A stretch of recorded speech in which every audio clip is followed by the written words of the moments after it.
It's true. And if Mei's Panda is anything like Ming's...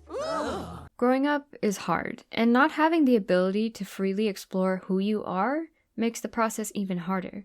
It can take years, sometimes your whole life, to acquire that freedom after stifling down the parts about you that display your authenticity. Turning Red focuses on the dynamic between mother and daughter, and how forgetting to honor yourself can create a rift in your autonomy and the ability to maintain healthy relationships, especially with your loved ones. So what does this have to do with Ming's Panda being so freaking huge? Everything, my guy. Hi, I'm Capitan Ace, and I'm here to take over your planet.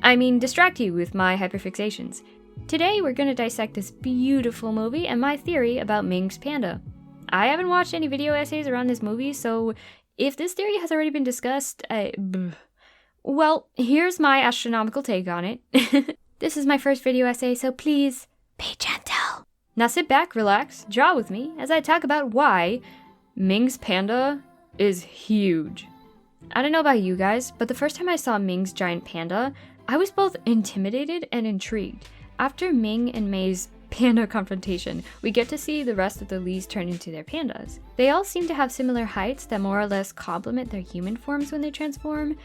So why is Ming's panda ginormous compared to the rest of the family? Even Sun Yi's panda isn't that much bigger than Mei's, so being the eldest doesn't necessarily play a part in this difference of size equation. I think in order to understand what I'm about to tell you, we need to talk about Mei before dissecting further into Ming's character. Mei is the perfect child. It's clear from the first lines of the movie that Mei struggles with balancing her personal life along with her mother's/family's expectations. Merriam-Webster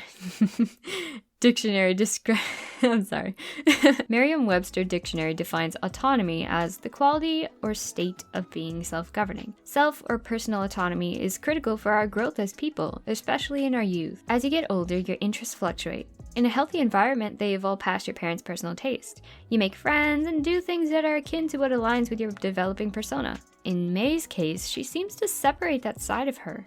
She's living two lives. She's a huge foretownie, beginning to show interest in boys, enjoys dancing, and being silly with her friend group. However, when she's home, well, she says it best. Some of my moves are also hers. Mei thrives when she has her mother's approval, and I think we can all relate to that. Mother, I crave violence. Well, most of us anyway. But it comes to a point where she can't live without it. She needs to get good grades and be that high-achieving student, to work, study, and listen, and uphold the image of her mother's perfect little Mei. But there's no room really for Mei's unfiltered, honest opinions in her relationship with her mother. She likes Fort Town, but only says, "Some of the kids at school like..." to indirectly insinuate this fact to her mother. Ming responds with, You mean Miriam? That girl is... odd. who she wholeheartedly disapproves of for some reason. I can make a whole video discussing that, so I'm not going to get into it too much, but if you have theories about why Ming isn't a fan of Mir, please comment below. I'd love to chat about it. I digress. What Mei wants for herself, be it through hobbies, romantic interests, or even the magical curse of turning into an adorable giant red panda, conflicts with the box of conformity her family expects her to obediently sit in.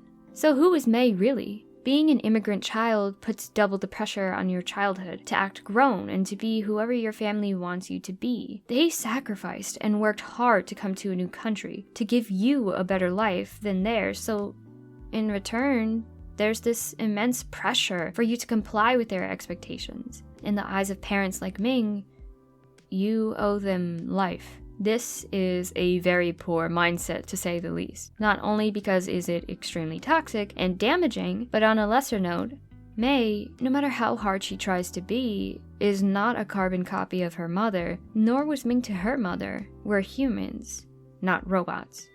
Children are easier to mold in overbearing parents' eyes, but there's nothing they can do to stop their individuality unless you quite literally completely strip someone of their mind or their ability to self-govern is not there. Essentially, that's the definition of a puppet, not a person. Can't believe I gotta explain that for some people. Mei is only 13, but she thinks of herself as a mature adult. That likely has to do with Ming's influence on her daughter, but it doesn't change the fact that at the end of the day, she's only a child. I'm 13! She's learning new things about herself, but lacks the space to express that freely without worrying of disappointing her mom. In the case of Mei and Ming, this doesn't make it a life-threatening situation, but it's still serious enough that it could alter Mei's future negatively and do considerable damage to her self-image, along with how she interacts with the world around her. Mei has a lot on her shoulders. She has to uphold the perfect image of herself that her mother seems to dote on. It feels really good to know when someone, especially your mom, approves of you as a person, until that approval becomes your lifeline.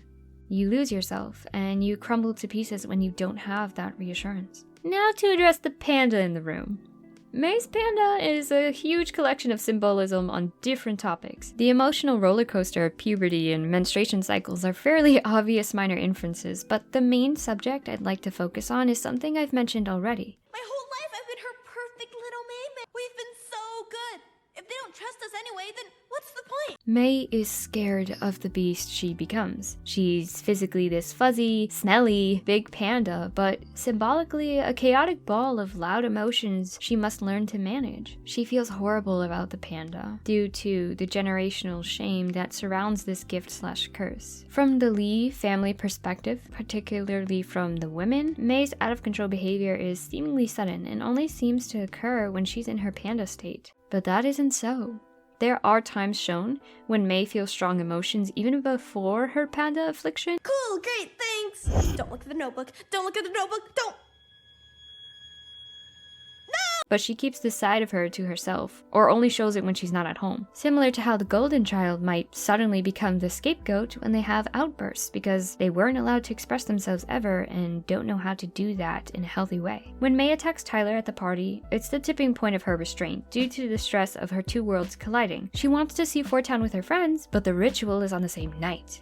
She can't have it both ways. What she wants conflicts with what she conforms herself to be for her family. Mei has to make a decision. As stated before, her panda represents a lot of things. I can also see it as her individuality. The good, the bad, the ugly, all these combined are what makes Mei, Mei. And even though the majority of her family shuns the panda and views it as a curse that needs to be contained, The stronger it gets, and the ritual will fail. Has that ever happened? It cannot happen. that doesn't mean they're right. Mei doesn't have to be the perfect daughter. She never will be, and that is perfectly okay.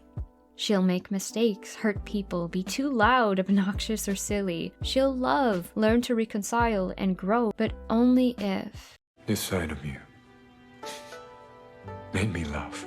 Mei's acceptance of her panda is an act of defiance against her family at first. Her decision not to fall in line and hide the part of herself that she's supposed to be ashamed of is Mei's first big step to growing up, gaining that ability to decide who she is and how to self-govern herself. But what does this have to do with Ming's giant panda? My brothers, sisters, and enemies in Christ, I hear y'all. Thank you so much for your patience, and let's get into it. When Mei decides to keep the panda, Ming gets overwhelmed by her failure as a mother and as a daughter. Mei's disobedience ultimately disgraces Ming in her family's eyes because her daughter is supposed to be a reflection of her as a mother.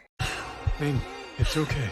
No, it's okay from her husband can change the undeniable fact that she failed. In the very temple that the accident happened years ago, Ming proved that she is not good enough as a daughter or a mother. And while we, the audience, know that this isn't so, Ming has struggled with this sense of inadequacy her entire life. It's revealed to us that Ming and her mother had a huge falling out over Mei's father, causing Ming to hurt her mother during the dispute. That guilt has haunted her in everything she does as a person, even as a mother raising a young girl coming into her own. But Capitan, Just Ace is fine. how does this explain Ming's giant panda? Here's my theory, Space Cadets. Ming's panda is the largest out of all the Lee women because she likely was the first to try and break the chain. It's safe to assume that the aunties in the movie fell in line without much, if any, opposition to contain their pandas, since we don't get much about them besides that really cool auntie Power Ranger, panda transformation moment. But we are told about how Ming put her foot down for her man.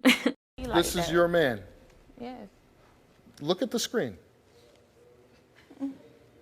that's mine. Unfortunately, in a way, she failed because she ended up conforming and sealed her panda away. That anger and hurt never healed. It simply festered and shaped her into the person she became. That doesn't mean she's a bad mom. I think to constitute Ming as such would only apply if she didn't own up to what she did to Mei Mei. But Ming's inner child was never comforted. For all the wrong that was done to her, it was never addressed.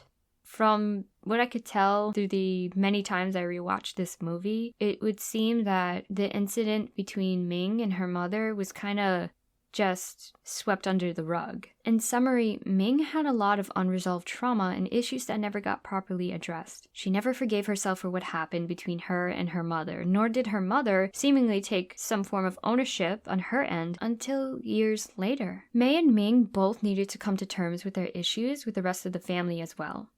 And I think the writers did a beautiful job showing this through the transition of time with the passing bamboo scene. We see Mei finding the younger version of Ming in the bamboo forest, and they both relate to the same issues. Just so sick of being perfect. I'm never gonna be good enough for her.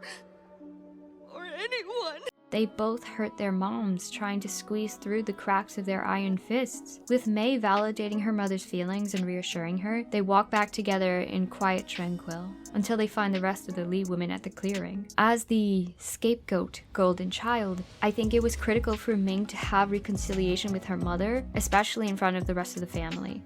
I noticed the aunties had taken a few digs at Ming when they first came over to announce their much unwanted help for the ritual. This hints at the family dynamic that Ming has had to put up with since the accident. Personally, I do think Ming's mom could have said a little bit more in regards to taking ownership for her actions and having put Ming through a lot of harmful pressure.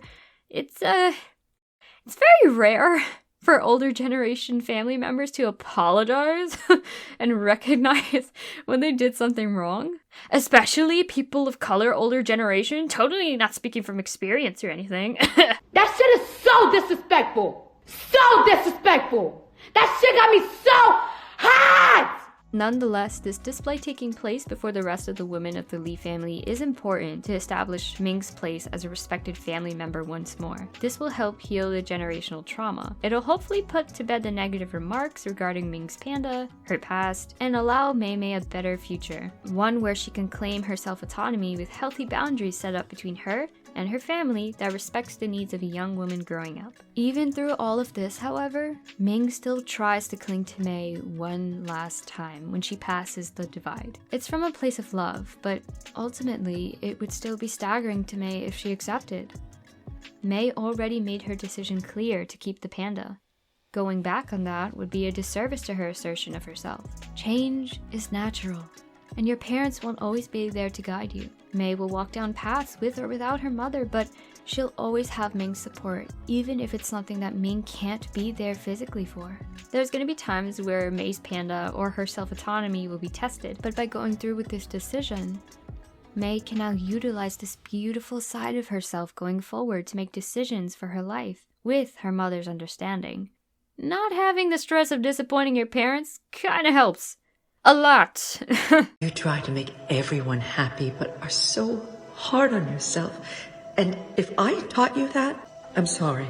Ming didn't have the support she is now giving to her daughter. They literally had to knock heads to come to terms with how their relationship dynamic would be going forward.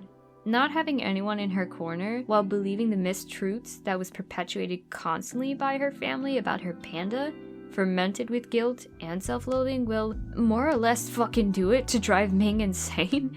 So, if you think about it, her panda was constantly under attack, and even more so because she tried to take a stand against this unfair mindset that would lead to the inevitable ritual. Even though Ming fell back in line and tried to reestablish her place following her family's expectations of her, the damage was done and left unchecked. Maybe her panda, as huge as it was when she was a teen, got even bigger due to this negligence. Who knows? What do you think? Wasn't that quite the journey? I know I talked a lot about Mei, but I hope it made sense as to why I had to. I hope you enjoyed, and if you want to see more videos like this early, be sure to check out my Patreon in the links below. There you'll get access to cool stuff like art, comics, or other writing projects of mine, like sneak peeks of the book I'm writing. Hey, wait, before you go. If you need some stuff to watch, you should check out my friend's channel. Oh my god. You should do that, because Jazz draws pretty cool stuff, and she talks about some fun subjects, and it's all around a great time. 10 out of 10 I do recommend, so go follow her and like go watch her videos. Thank you. Sorry. Yeah, okay, bye. Enjoy these next ramblings of some bonus details I loved about this movie, and don't forget to subscribe. Capitan Ace is signing off. Let's burn this place to the ground! Mentally, I'm an Abby, but emotionally and physically, I'm Pyrrha. I am so curious to know if May and Miriam were originally supposed to be into each other. Like, I've heard rumors or speculations, but I don't know if it's true because, like, please, I need to see this in the second movie. Please, please, please, please, please. Oh, also, I heard rumors that Mira's, like, a trans icon, or that Miriam could be trans. Details? Can this happen? We need it to be a thing. Come on, Disney. Okay, but, like, Ming inviting May's friends for dinner, including Miriam? Let's go, lesbians! Let's go, lesbians! Excuse me, lesbians coming through! The score for May's runaway scenes and the union with Sun Yi was just chef's kiss.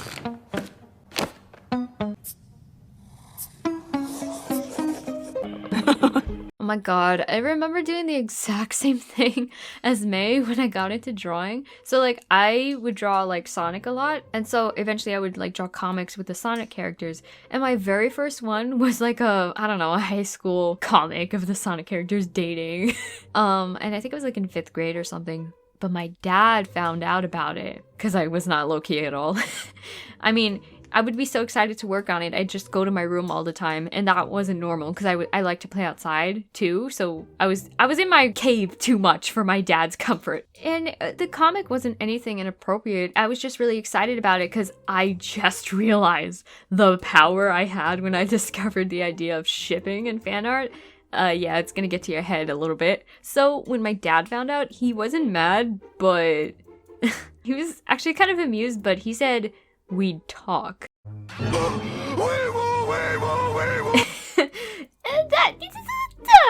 That was enough for me to panic, rip out the pages in my notebook, and throw it away. Just like May, I looked myself in the mirror, and I scolded myself for drawing such non-Christian Minecraft server-approving things. If you didn't cry when Ming cried in the bamboo forest, you either had a good childhood, or you're a sociopath and you scare me. For legal reasons, that was a joke. But also, you scare me. Stay away. Are we gonna talk about the 4-Town singers being in cages? No. Okay. I see you, Disney. I see you.